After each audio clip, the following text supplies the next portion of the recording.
क्या knee replacement के बाद फिजियोथेरेपी ज़रूरी है? तो आज इस वीडियो में हम बात करेंगे कि फिजियोथेरेपी क्यों ज़रूरी है। बेसिकली बात करते हैं कि नी रिप्लेसमेंट क्यों होता है और उसमें हम लोग क्या करते हैं। नी रिप्लेसमेंट नॉर्मली जिन लोगों को नी आर्थराइटिस की तकलीफ होती है उनमें करते हैं। तो नॉर्मली नी आर्थराइटिस में लोगों की घुटने के अंदर गद्दियाँ घिस जाती है, जिसके कारण हड्डियों में घिसारा शुरू हो जाता है, जिससे उनको पेन होता है, स्वेलिंग रहता है, चलने फिरने में तकलीफ होती है, जिसके कारण हम लोग नी रिप्लेसमेंट सर्जरी करते हैं। बट आर्थराइटिस एक खाली हड्डियों का डिजीज नहीं है।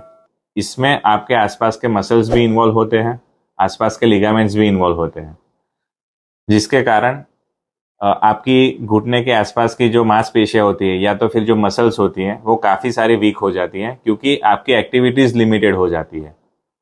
जब हम नी रिप्लेसमेंट सर्जरी करते हैं, उस सर्जरी में हम जो खराब हड्डी का पोर्शन होता है उसको जस्ट हम रिप्लेस करते हैं, जिसमें आपके आसपास के लिगामेंट्स और आसपास के मसल्स जो होते हैं वो तो सेम के सेम ही रहते हैं।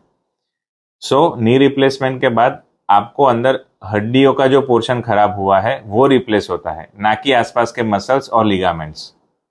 जो भी आपके मसल्स में वीकनेस है या तो फिर लिगामेंट जो स्टीफ हो गए हैं, उनको स्ट्रेच आउट करना बहुत ही ज़रूरी है। फिजियोथेरेपी के फायदे क्या होते हैं? अगर आप नी रिप्लेसमेंट के बाद रेगुलर फिजियोथेरेपी करते हैं तो सबसे पहला एडवांटेज है कि आपकी स्टिफनेस कम होती है। नॉर्मली जब हमको आर्थराइटिस होता है तो आसपास की मांसपेशियों में जकड़न के हिसाब से स्टिफनेस होती है, तो वो स्टिफनेस कम होती है। दूसरा, ब्लड सर्कुलेशन बढ़ता है, जिसके कारण जो भी नी रिप्लेसमेंट में सर्जरी हुई है उसमें हीलिंग फास्ट होता है, जिससे आपकी रिकवरी होती है। तीसरी चीज़, आपकी जो मसल्स है उसमें स्ट्रेंथ बनना शुरू होती है। आप कितनी भी गोलियां खा लें, कैल्शियम, विटामिन डी, उसमें से आपको मसल्स की स्ट्रेंथ नहीं बढ़ती है। मसल की स्ट्रेंथ बढ़ती है एक्सरसाइज करने से। जितनी आपकी मसल्स की स्ट्रेंथ बढ़ेगी उतना ही आप इजीली आपके घुटने को यूज कर पाएंगे, आपका पेन उतना ही जल्दी रिलीफ होगा। तो खास करके घुटने के आसपास की जो मसल्स यानी कि क्वाड्रिसेप मसल और हैमस्ट्रिंग मसल्स, ये दोनों मसल्स की स्ट्रेंथनिंग एक्सरसाइज बहुत ही ज़रूरी है। तो फिजियोथेरेपी करने से स्ट्रेंथ बनती है, आपको चलने फिरने में आसानी हो जाएगी, आपको स्टेयरकेस चढ़ने में आसानी हो जाएगी और आपका घुटने का पेन काफ़ी कम हो जाएगा। चौथी चीज़, आपकी घुटने की मूवमेंट बढ़ती है। अब जैसे फिजियोथेरेपी करते हैं तो घुटने की जो रेंज होती है अपनी, कितना हम मोड़ पाते हैं, वो धीरे धीरे करके फिजियोथेरेपी से बढ़ता है। द लास्ट एडवांटेज इज आपका बैलेंसिंग इंप्रूव होता है। अब जब आप चलने लगते हैं तो अगर आपके मसल की स्ट्रेंथ अच्छी है तो आपका बैलेंसिंग अच्छा रहता है, आपके गिरने के चांसेस कम हो जाते हैं। जब भी आप नी रिप्लेसमेंट सर्जरी कराते हैं तो फिजियोथेरेपी भी इतना ही इम्पोर्टेंस है।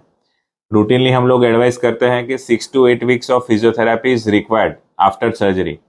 तो हम लोग रिकमेंड करते हैं कि you should do regular physiotherapy after knee replacement surgery.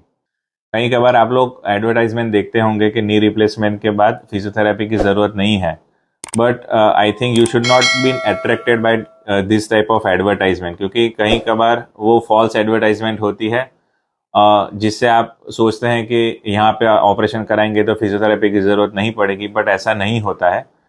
You should consider regular physiotherapy after knee replacement surgery.